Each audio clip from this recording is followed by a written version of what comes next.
Assalamualaikum warahmatullahi wabarakatuh. Perkenalkan, nama saya Raja Putra Jati Algifari dengan NIM 0801118182429019. Hari ini saya akan membahas proyek matematika keuangan dengan dosen pengampu Ibu Dr. Indrawati MSI. Baiklah, kita langsung saja masuk ke bagian pertama. Sebelum masuk ke bagian pertama, saya akan menjelaskan judul saya terlebih dahulu.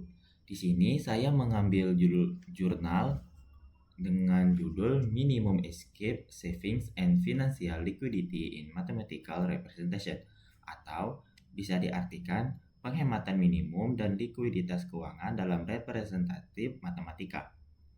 Kita masuk ke bagian pertama, yaitu tujuan penelitian. Di dalam tujuan penelitian ini, kita akan membahas kecepatan atau velocities dari minimum escape savings, yang artinya simpanan minimum yang lolos, terkait dengan likuiditas keuangan. Lalu yang kedua, memeriksa pelaksanaan siklus uang atau money cycle dalam keadaan normal, dengan mempertimbangkan kecepatan tingkat minimal cadangan kas yang berhasil lolos, atau bisa disebut juga minimal level managed to escape cash reserves, dan percepatan arus kas. Lalu yang ketiga, menyelidiki perilaku siklus uang ketika dikombinasikan dengan kecepatan minimum, escape savings, dan kecepatan likuiditas keuangan. Lalu yang keempat, mendekati sikap siklus uang dan cara kerjanya melalui metode QE. Lalu yang kelima, menarik kesimpulan mengenai belanja konsumen dan investasi dalam ekonomi tersebut. Lalu yang terakhir, menemukan karakteristik dari kecepatan minimum escape savings dan kecepatan likuiditas keuangan setelah menganalisis model yang digunakan. Kita masuk ke bagian kedua, yaitu metode penelitian. Nah, di dalam metode penelitian ini, kita akan mendefinisikan variabel-variabel kunci berdasarkan teori siklus uang. Didapatkan persamaan sebagai berikut. Yang pertama, A sama dengan AS plus AT. Dan yang kedua, XM sama dengan M dikurang A. Lalu yang ketiga, M sama dengan mu plus AP. Lalu yang keempat, mu sama dengan sama dengan sigma N dengan I sama dengan 0, mu I. Lalu yang kelima, AP sama dengan sigma M dengan J sama dengan 0, APJ. Lalu yang keenam, CM sama dengan DXM per DM. Lalu yang ketujuh, CM sama dengan DXM per DA. Lalu yang terakhir, CY sama dengan CM dikurang CA. Dari persamaan-persamaan tersebut, kita akan memberikan keterangan-keterangannya, seperti A sebagai total escape savings atau tabungan yang lolos. Lalu yang kedua, M sebagai likuiditas keuangan. Lalu yang ketiga, AP sebagai tabungan yang kembali dipaksakan. Lalu mu sebagai konsumsi, CM sebagai kecepatan likuiditas keuangan, lalu CA sebagai kecepatan escape savings, dan terakhir CY sebagai siklus uang atau cycle of money. Nah, dari model ini kemudian diperluas untuk mencakup rewarding taxes atau pajak berimbalan, seperti pajak yang dialokasikan untuk pendidikan dan kesehatan yang didanai oleh enforcement savings yang kembali ke pasar. Selanjutnya, diperkenalkan konsep mixed savings atau tabungan campuran dengan diwakilkan oleh AMI. Ini merujuk pada tabungan dari unit industri besar atau pusat R&D yang tidak melakukan transaksi terkontrol atau transfer pricing. Tabungan ini memiliki karakteristik escape karena volumenya besar dan enforcement karena sifatnya produktif. Lalu di sini kita masuk ke bagian ringkasan. Di dalam bagian ringkasan, kita akan membahas yang poin pertama, yaitu adalah masalah tabungan. Nah, masalah tabungan merupakan poin kunci dalam mengelola perekonomian. Kenapa bisa begitu? Itu karena berasal dari teori siklus uang bahwa tabungan tidak selalu memiliki peran positif dalam perekonomian. Perekonomian membutuhkan tabungan selama tabungan tersebut dilakukan dalam sistem keuangan domestik Teori ini membedakan dua jenis tabungan. Yang pertama, enforcement savings, yang artinya tabungannya dipaksakan atau kembali, di mana tabungan yang menjaga uang tetap berada di dalam sistem keuangan domestik. Lalu yang kedua, escape savings, atau bisa diartikan sebagai tabungan yang lolos, di mana tabungannya keluar dari sistem keuangan domestik, misalnya disimpan di suaka pajak atau tax havens. Di sini kita akan memahami bagaimana kecepatan velocity dari kedua faktor ini, di mana seberapa cepat uang lolos versus seberapa cepat uang berputar yang saling memengaruhi. Kecepatan likuiditas keuangan atau biasanya diwakilkan oleh simbol CM dengan didefinisikan sebagai CM sama dengan DXM per DM, di mana M sebagai likuiditas keuangan. Indeks ini menunjukkan seberapa cepat ekonomi membaik atau menurun dalam hal kekuatan, atau bisa diartikan sebagai robustness. Yang kedua itu adalah kecepatan escape savings atau CA. Didefinisikan sebagai CA sama dengan DXM per DA. Indeks ini mengukur seberapa cepat tabungannya tidak kembali atau non-return savings, hilang dari pasar, biasanya karena kurangnya investasi atau konsumsi. Siklus uang CY didefinisikan sebagai selisih antara keduanya. CY sama dengan CM kurang CA. CY atau siklus uang mencerminkan kesehatan dan kedinamisan ekonomi. Jika nilainya tinggi, ekonomi dianggap kuat. Model ini kemudian diperluas untuk mencakup reverting taxes atau pajak berimbalan, seperti pajak yang dialokasikan untuk pendidikan dan kesehatan yang didanai oleh enforcement savings yang kembali ke pasar. Berikut ini adalah gambar penjelasan siklus uang dengan pajak. Nah, di sini terlihat gambar the money cycle with reverting taxes yang dimulai dari V lebih besar sama dengan B.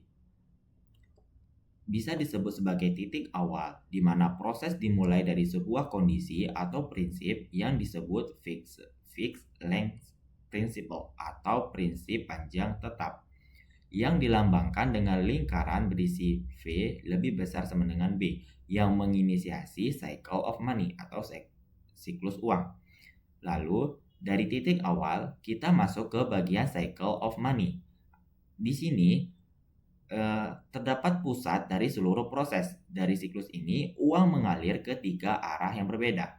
Yang pertama, escaping savings, enforcement savings, dan reverting taxes. Yang pertama yaitu adalah escaping savings atau yang artinya tabungannya lolos, di mana sejumlah uang keluar dari siklus utama sebagai tabungannya lolos atau hilang dari pasar. Bisa diterjemahkan dalam bahasa Inggris yaitu loss from market. Yang kedua ada enforcement savings yang artinya tabungan paksa, di mana sejumlah uang yang dialihkan menjadi tabungan yang tampaknya dipaksakan atau diwajibkan. Lalu yang ketiga reverting taxes yang artinya pajak berimbalan, di mana sejumlah uang dialihkan menjadi pajak yang bersifat memberi imbalan. Di sini saya akan membahas aliran kembali ke pasar dibagi menjadi dua bagian. Yang pertama, uang dari enforcement savings dapat return to market yang artinya kembali ke pasar, lalu mengalir kembali ke cycle of money. Lalu yang kedua, uang dari reverting taxes juga dapat kembali ke pasar atau return to market dan kembali lagi ke cycle of money. Ada tiga komponen reverting taxes, dibagi menjadi tiga, yaitu yang pertama sisa pajak berimbalan, yang kedua pendidikan, yang ketiga kesehatan. Lalu diperkenalkan konsep mixed savings yang artinya tabungan campuran dengan AMI. Ini merujuk pada tabungan dari unit industri besar atau pusat R&D yang tidak melakukan transaksi terkontrol atau transfer pricing. Tabungan ini memiliki karakteristik escape karena volumenya besar dan enforcement karena sifatnya produktif. Disajikan bentuk umum persamaan 23-30 dengan menggunakan metode pendekatan ekonometrik. Yang bisa kalian lihat di sini ada dua gambar merupakan persamaan dengan menggunakan metode pendekatan ekonometrik. Model yang lebih kompleks digunakan untuk memodelkan perilaku, misalnya dengan menyatakan kecepatan escape savings yang dilambangkan dengan CA sebagai fungsi logaritmik dari kecepatan likuiditas keuangan yang dilambangkan oleh CM. Di sini terdapat sebuah gambar grafik di mana grafik ini akan memetakan hubungan antara siklus uang dengan lambang CY dengan dua kecepatan utama yaitu CM yang artinya kecepatan likuiditas keuangan dan CA sebagai kecepatan escape savings. Di dalam grafik ini juga kita bisa kita tarik juga kesimpulan di mana kecepatan likuiditas keuangan yaitu CM ditampilkan di sumbu Y kiri. Lalu kecepatan simpanannya lolos sebagai CA ditampilkan di sumbu Y kanan. Dari grafik tersebut, bisa kita interpretasikan yang pertama, likuiditas keuangan yang sebagai CM menunjukkan kinerja positif. Lalu yang kedua, minimum escape savings sebagai CA memiliki kecepatan negatif, merujuk pada dampaknya atau nilai awalnya. Lalu yang terakhir, pada akhirnya, kecepatan likuiditas CM memiliki dampak yang jauh lebih signifikan terhadap siklus uang CY daripada kecepatan escape savings yang dilambangkan dengan CA. Ketika minimum escape savings terjadi, artinya uang tetap berada di dalam sistem ekonomi negara. Hal ini membawa beberapa manfaat signifikan. Yang pertama, inflasi lebih rendah dan nilai tukar mata uang lebih tinggi. Dan kedua, ini terjadi karena uang didistribusikan dan digunakan kembali secara penuh dalam ekonomi, sehingga tidak perlu memengaruhi sistem perbankan atau suku-suku bunga. Lalu yang ketiga, reuse. Di dalam reuse ini artinya yaitu penggunaan kembali, uang yang tetap juga memungkinkan tarif pajak yang lebih rendah. Menurut teori siklus uang, inflasi adalah masalah disfungsi ketika jumlah uang meningkat tanpa diimbangi fungsionalitas ekonomi. Jika ekonomi memiliki banyak uang karena fungsionalitas yang tepat, seperti yang dijelaskan model ini, masalah inflasi justru dapat teratasi. Kita masuk ke bagian kesimpulan. Nah, di dalam kesimpulan ini menegaskan peran fundamental dari siklus uang atau money cycle sebagai penentu utama cara kerja sebuah perekonomian. Siklus ini berfungsi sebagai barometer penting yang dapat digunakan untuk menilai dinamika belanja konsumen dan tingkat investasi di dalam ekonomi tersebut. Lalu hubungan antara dua kecepatan atau velocities yang berbeda. Meskipun kecepatan minimum escape savings, yang artinya simpanan minimum yang lolos, memiliki pengaruh. Analisis menunjukkan bahwa pada akhirnya, kecepatan likuiditas keuanganlah yang memiliki dampak lebih dominan dan signifikan terhadap kesehatan siklus uang. Sebuah perekonomian akan mencapai orientasi paling positif dan kondisi paling sehatnya ketika escape savings, yaitu dana yang lolos keluar dari sistem domestik, berhasil dibatasi atau diminimalkan.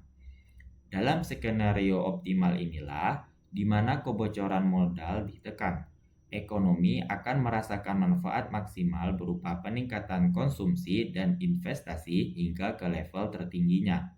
Lalu yang terakhir, kondisi ideal di mana escape savings dibatasi ini turut mengubah representasi matematis dari kecepatannya, beralih dari bentuk logaritmik menjadi bentuk linear. Kita sampai ke bagian penutup. Nah, terima kasih karena telah menyaksikan presentasi dari saya. Saya mohon maaf jika masih ada salah kata, pengucapan ataupun kalimat. Saya tutup. Wassalamualaikum warahmatullahi wabarakatuh.